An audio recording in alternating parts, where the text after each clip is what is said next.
All right. Now we're done with our soldering for the BMS. We have our extension cable coming in and our main lead going out. Now we're going to take the top of the battery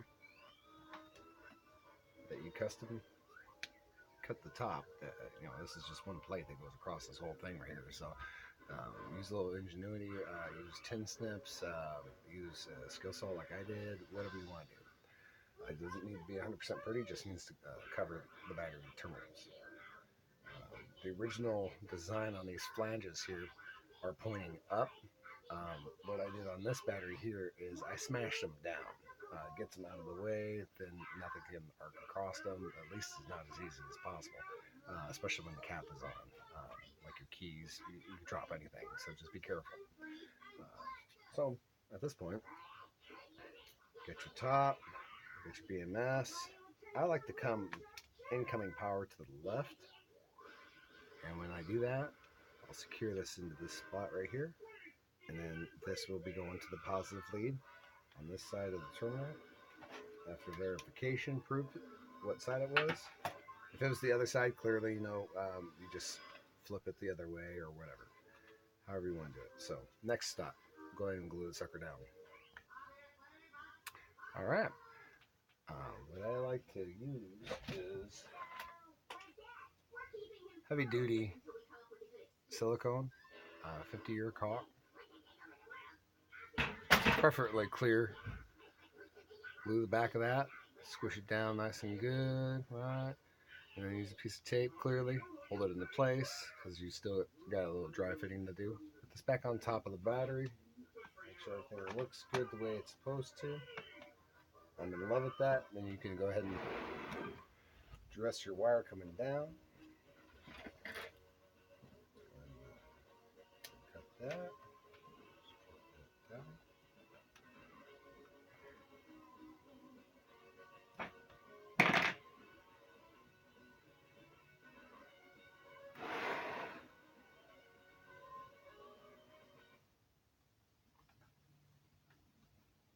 Now at this point, at the top here, you have to grab the drill bit.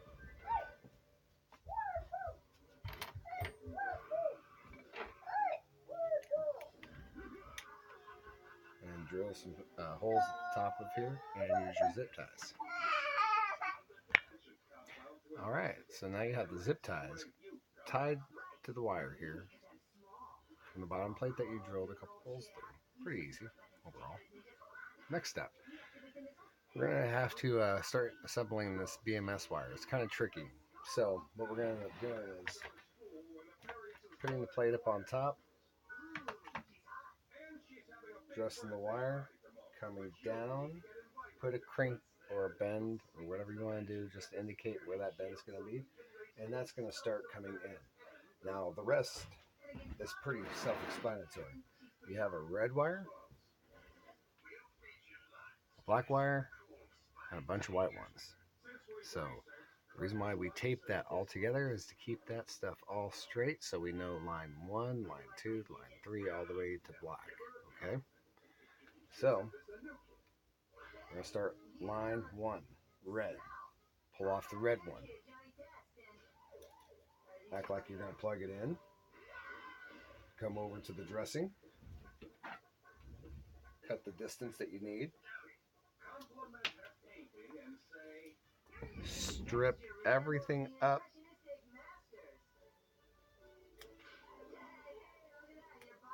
As much as possible.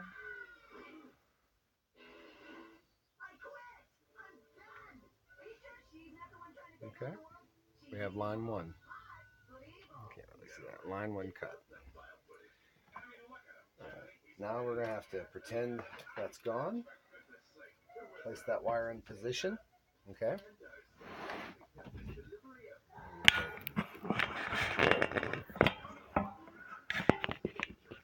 Just can't get into it,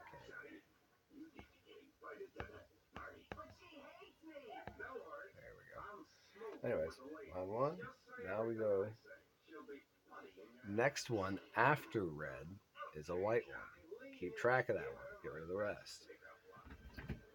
That brings over to red to cell 2, cell 3, fourth, and just keep bouncing. So we're going to churn, put a bend in it, cut it to length, strip it, twist the wire. Good. Now, since you have line 1 and line 2 already pretty much pre-assembled, you need to start installing it onto the actual battery itself.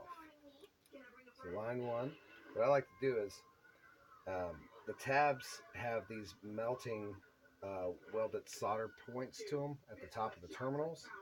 They bend pretty easy. They're really hard to solder to though, like almost next to impossible.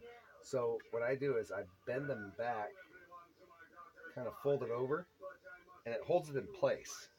Now, what I do is I get a blowtorch later on and drop some solder in there, but it holds it into place long enough so I can come back to it later on. All right, line 1 is installed. Dress it, make it look good, right? We want to make everything look good. Come over here, we got line 2.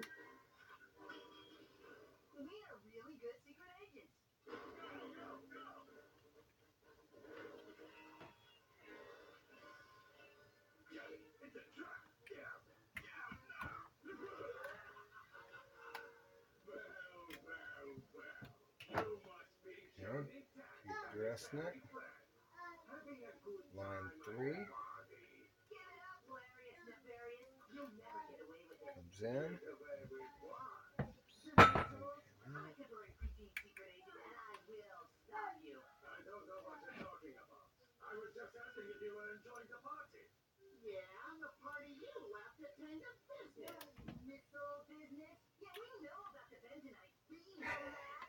Hey, you see that spark? Woohoo! Scares the crap out of me every time. It's like skydiving. Oh my god! No, not really. Alright. Line 3. Kind of have an idea what I'm doing here. Coming in, line 1, bend it, line 2, line 3, complete the process. Cut it. Strip it. Come on, there we go. All right.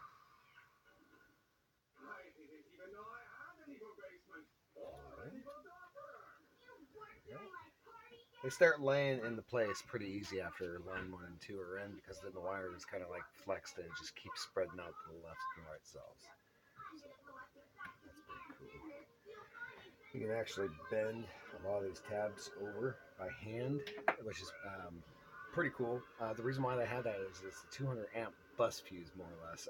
It's allowing that point to melt before the battery actually goes into overload. All right, next step. So we have line 1, 2, and 3. We're looking for line 4, right? So this is the next one in line. So we come down, dress it, bend the line.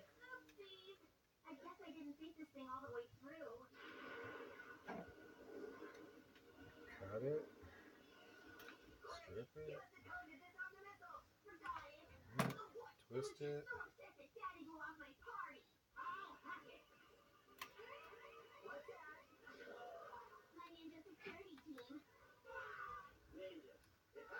Okay.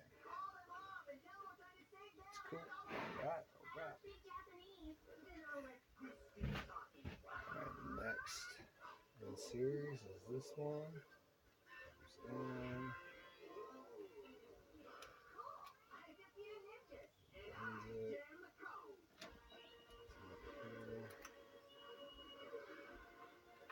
It may be long and tedious on this video, but I'm actually trying to show you in real time how easy it really is to do this. It's not that scary. Lithium technology, if it explodes, is bad, right? Well, same thing with gasoline and any other type of petrol fuel. So don't put that nonsense in your mind. There's safety protocols for a reason.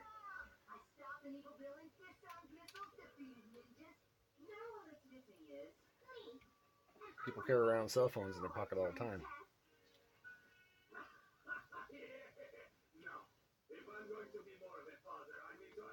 Oakley dokley. Now we done that locked in place.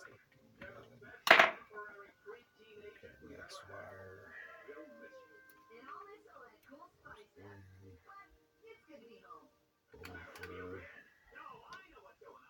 Snipper. Snipper.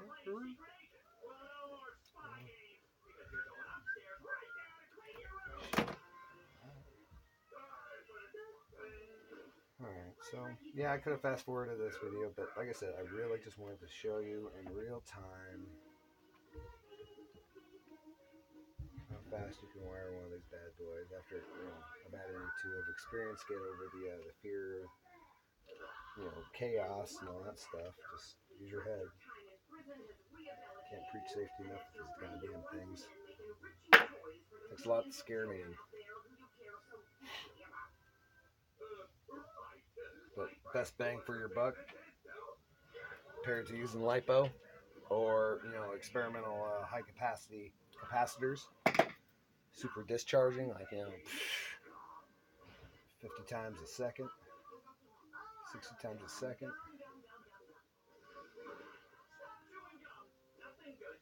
That's the next technology, supposedly, but I guess we'll see. Well, it is. Money always talks. I would love to have Tesla Powerwalls for my company, but they're so fucking expensive. And there's a 2-year waiting list on that. Well, I don't understand why people gotta wait for a technology, It's already here. Awesome for DIY people. So if you like to play around with electricity and stuff, that's the reason why you're watching this video. The crazy thing is, I would still be talking just like this without the camera being on. No. Alright, so go ahead and make sure everything's all in place. You gotta bend, push, secure, pull on the wires, make sure they don't come out. They gotta have a good connection for each one. They can't just it's good enough. No.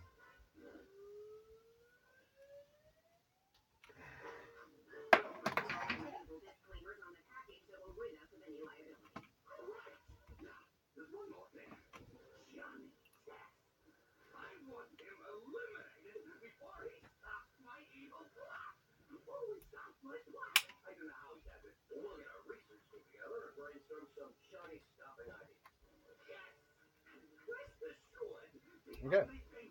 Seriously. We'll wire it up. See it? That's your main wire coming in. Each one has its own terminal. Now I keep these ones not folded down like these ones do, because we're going to drill hole through them. See it right there? Alright. So, next step. Handy dandy drill. You need at least a 1/4 inch, right?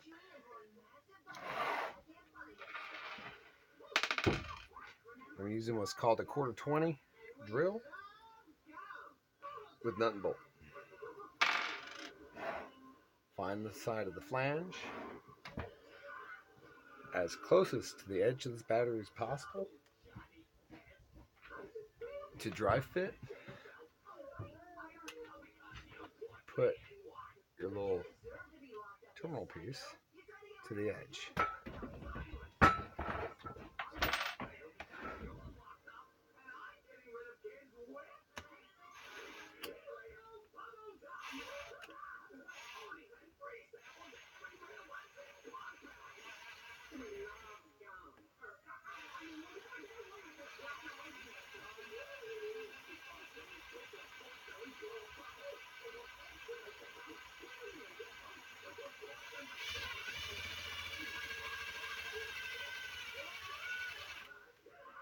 Alright, now I got that pile of it.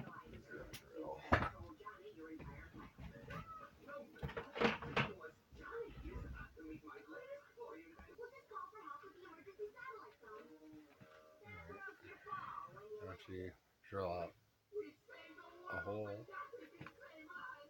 You install that. So you put your cable in there.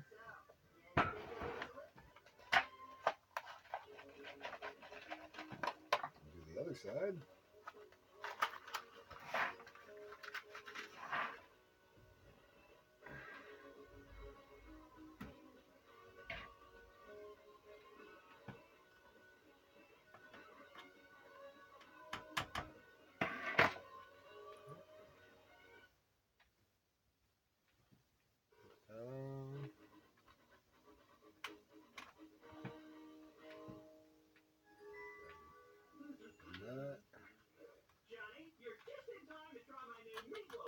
Alright, now we're there. Go ahead and secure that bad boy with the socket. If you have it for impact, that works. I don't like to use impacts. It torques me down a little too tight, you know, it starts bending the tabs and stuff like that. So, with this kind of stuff, hand tight. Alright.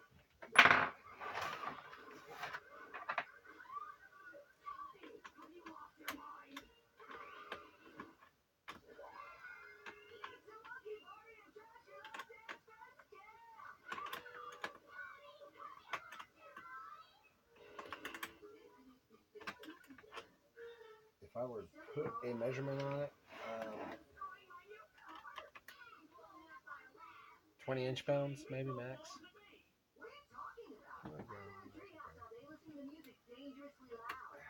So, now we're prepped with our 2 wire terminals hooked up to negative and positive. I'm sorry, positive and negative. And our BMS looks good. So at this point, go ahead and verify the voltage real fast of each cell.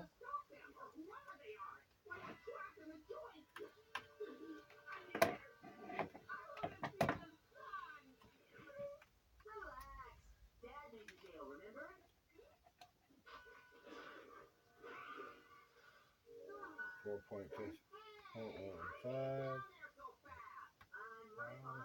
415, 414, 415,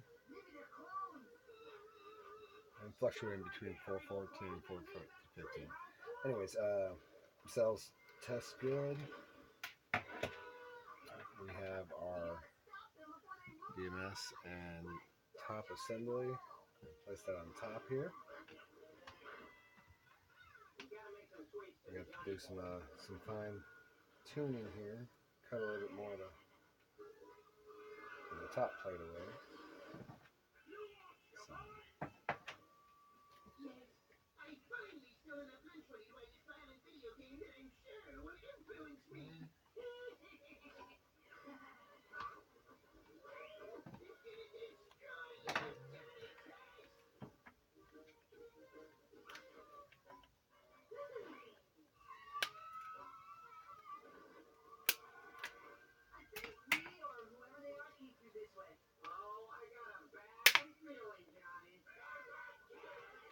Snips probably work better. That's all I have right now to do the video.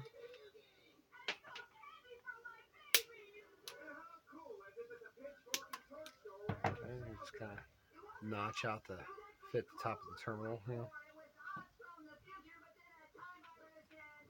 Put that back on.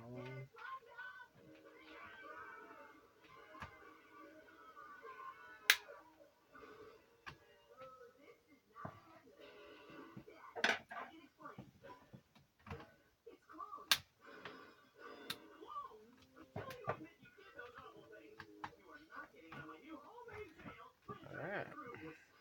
Fitting good, looking good. So now at this point we have our BMS already glued on. It seems like it's still a little gooey, so we're going to let that sit up a little longer. We have our main wire here for our negative coming off the BMS that we can go ahead and install right now. So this is going to require a flathead screwdriver. Okay.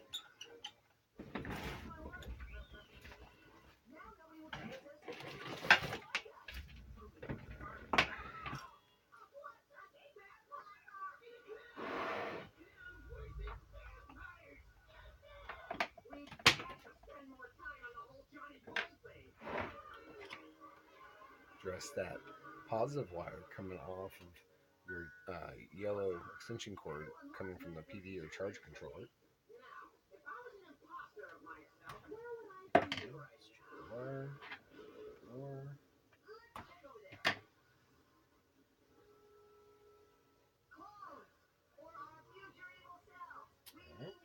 Let's stick that inside the terminal.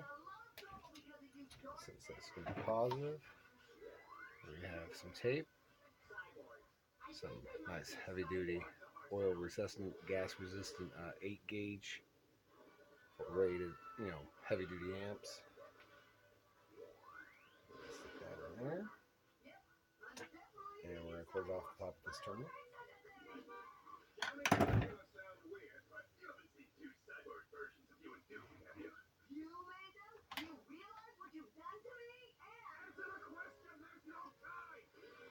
Okay. Positive line coming off.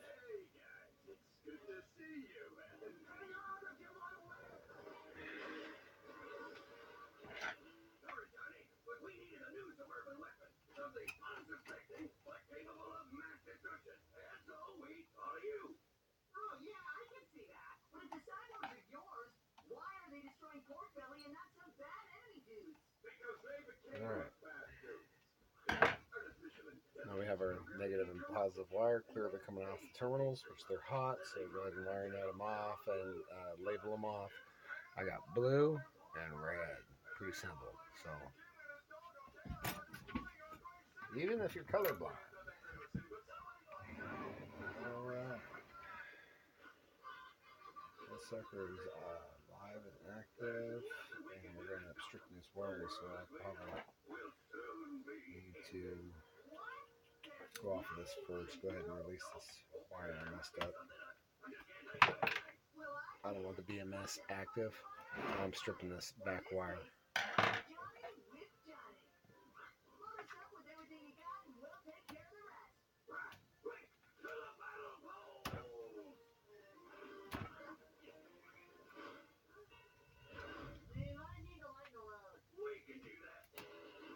Okay.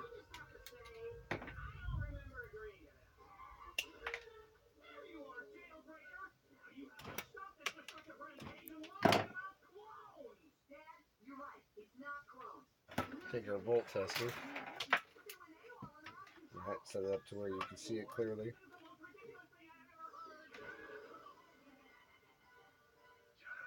Red to white for positive. Alright. Shows I have no voltage whatsoever. Okay. It's coming off the BMS. Right there it shows I have 22.3 volts coming off this bad boy. Not too shabby. Release it. 0. Okay. So this is coming off of this BMS. This is what's registering. Now the power output is about 60 amps. So that's roughly around 825 watts. You don't want to do that. Somewhere around 50% of the total load is comfortable for these types of BMSs. So, the capability is about 1200 watts total output. We don't want that. 600 to 800 is good. So, all right. Finalize the connection. Stick that bad boy in there. Stick him in there. Oops, come on, baby.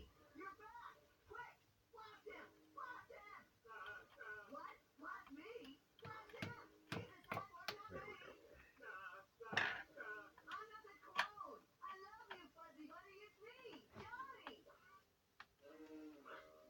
we go. Okay. Now, 22.3, let's plug in the BMS.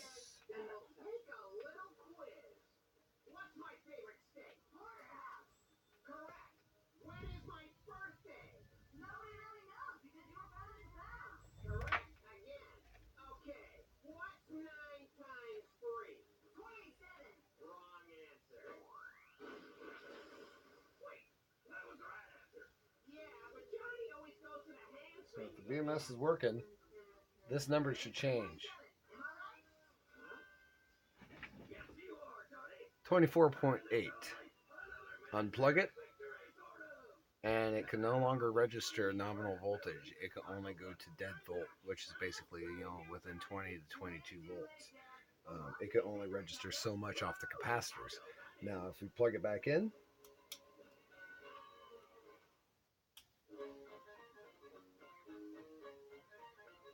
all right, 24.8. Good deal.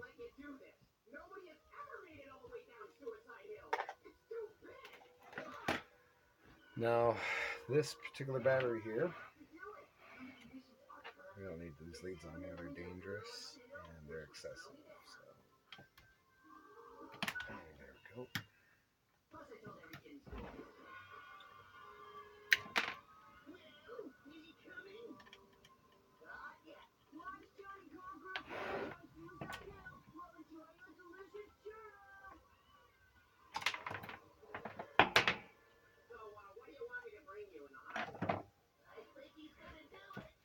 So, as of right now,